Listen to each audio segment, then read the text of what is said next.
આજના ડિજિટલ યુગમાં બાળકોમાં મોબાઈલ ગેમનું વલણ એટલી હદ સુધી વધી ગયું છે કે તે હવે પરિવારો માટે ચિંતાનો વિષય બન્યું છે।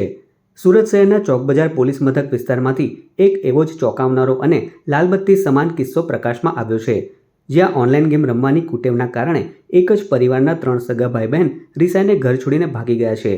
ચોકબજારના પંડોળ વિસ્તારમાં બનેલી આ ઘટનાના પગલે સમગ્ર પંથકમાં ચકચાર મચી જવા પામી છે।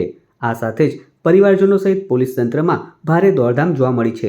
આ પરિવારના 14 વર્ષ, 11 વર્ષ અને 9 વર્ષના 3 માસૂમ સંતાનો લાંબા સમયથી મોબાઈલ સ્ક્રીન સામે કલાકો વિતાવતા હતા અને તેમને ગેમ રમવાની લત લાગી ગઈ હતી। જ્યારે પણ માતા પિતા તેમને ગેમ રમવાની ના પાડતા કે અભ્યાસ કરવા બાબતે ટકોર કરતા ત્યારે બાળકોને તે વાતનું ખૂબ જ ખોટું લાગી જતું હતું।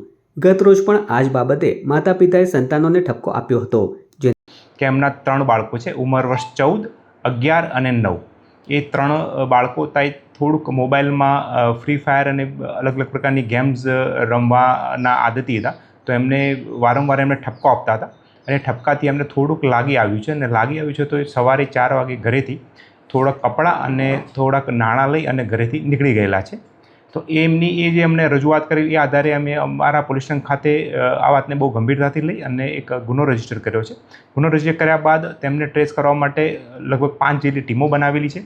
વિવિધ અમારી જે બ્રાન્ચીસ છે એમની બી અમે મદદ લઈ રહ્યા છીએ અને અલગ અલગ જગ્યાએ એમનું ટ્રેસિંગ ચાલી રહ્યું છે અને અત્યાર સુધીના ટ્રેસિંગમાં અમને થોડાક પોઝિટિવ રિઝલ્ટ બી મળ્યા છે અને એની અંદર બાળકો જે છે એ ફ્રીલી ફરી રહ્યા હોય અને એ ટાઈપનું દેખાઈ રહ્યું છે। તો હાલ પૂરતું એમના જે ટ્રેકિંગ કરી અને જ્યાં જ્યાં અમને ઇનપુટ્સ મળી રહ્યા છે ત્યાં ત્યાં અમારી ટીમો અમે મોકલી રહ્યા છીએ અને હાલમાં શોધવાની પ્રક્રિયા અમારી પૂરજોશમાં ચાલુ છે।